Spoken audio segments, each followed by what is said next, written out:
name's Caroline Hunt. I'm a student in C, a sophomore, more specifically, and today I'm going to be talking about the male gaze. You may be asking yourself, what is this male gaze that you talk of? And I would say that was my same mindset about the fall of 2021.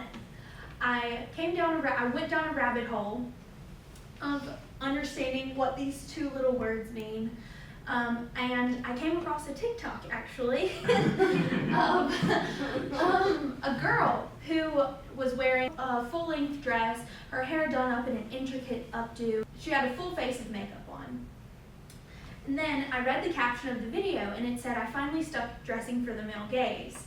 And then as soon as I read the caption, a clip switched to her wearing combat boots, trousers, her hair down and barefaced. And I was wondering, why is there such a disparity between this before and this after, and what does the male gaze have to do with it? So mainly what we're going to be talking about today is the male gaze in film theory, harmful stereotyping and skewed gender roles, and negative impacts on society. So the male gaze was actually a term coined by British film feminist theorist Laura Mulvey in 1975 in an essay she wrote called Narrative Cinema and Visual Pleasure in the infamous film theory journal Screen. In it she writes about a gender power asymmetry as a controlling force in cinema and constructed for the pleasure of the male viewer, which is deeply rooted in patriarchal ideologies and discourses. In film up until her lifetime, there was a difference in how women were portrayed on screen as opposed to how men were portrayed in the screen. And basically, she writes that women are minimized or second to men in film, and that filmmakers at this time made movies specifically for the male viewer at the expense of the female characters in the film. She calls this phenomenon scopophilia, which directly translates to the love of watching, when the male viewer derives pleasure from the objectified woman on screen. This is based off of the Freudian theory of phallocentrism, in which Purdue defines phallocentrism as the privileging of masculinity or the male in understanding meaning or social relations, which means that Freud thought the world revolved around men, that everyone and everything derives meaning or purpose in relation to the understanding of masculinity, i.e. masculinity determines what femininity is. Who the man on the screen is determines what the woman in the film does. So, Mulvey was onto something, and her theory later would inform socio-psychologists in understanding a new theory that they were developing called the objectification theory. Szymanski defines this theory as sexually objectifying the female body and equating a woman's worth with her body's appearance and sexual functions. Comes from Fredrickson and Roberts, who did a study on the perception of women in society and how media has affected that. They posit that girls and women are typically acculturated to internalize an observer's perspective as a primary view of their physical selves. This observer's perspective this acculturation means that this observer's point of view is indoctrinated to them by society.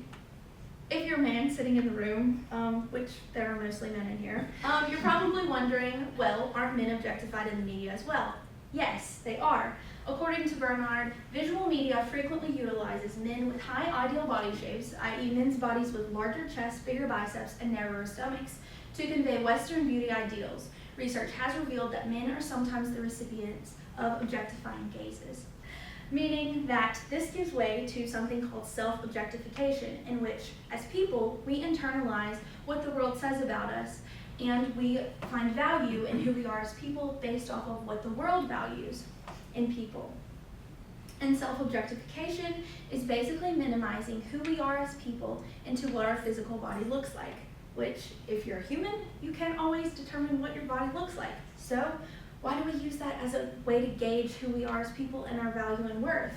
Audience members identify and relate to the people they see the story they are immersed in. Kaufman and Libby quote that this process is spontaneously taking it upon the viewer herself to put into practice the way that they see people interact on screen in real life.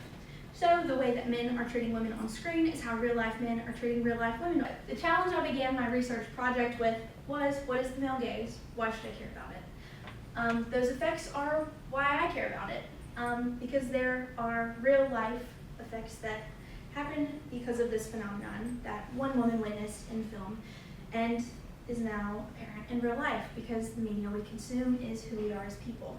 One thing that I think a lot of women can relate to is this idea of being masculine enough to please feminine tradition and feminine enough to please masculine tradition. So I posit, how do you do both as a woman, or how do you do both as a man? Because there are societal expectations put on both. So as viewers, as audience members, as individual people, we have that choice to make. Who do we want to be? Who do we want to show the world as? And how are we going to value ourselves as people, regardless of what media messaging says?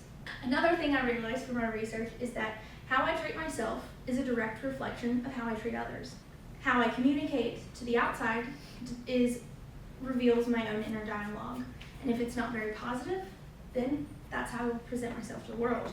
What are we really believing about ourselves based on the media we consume, and how do we be responsible media consumers with this knowledge going forward?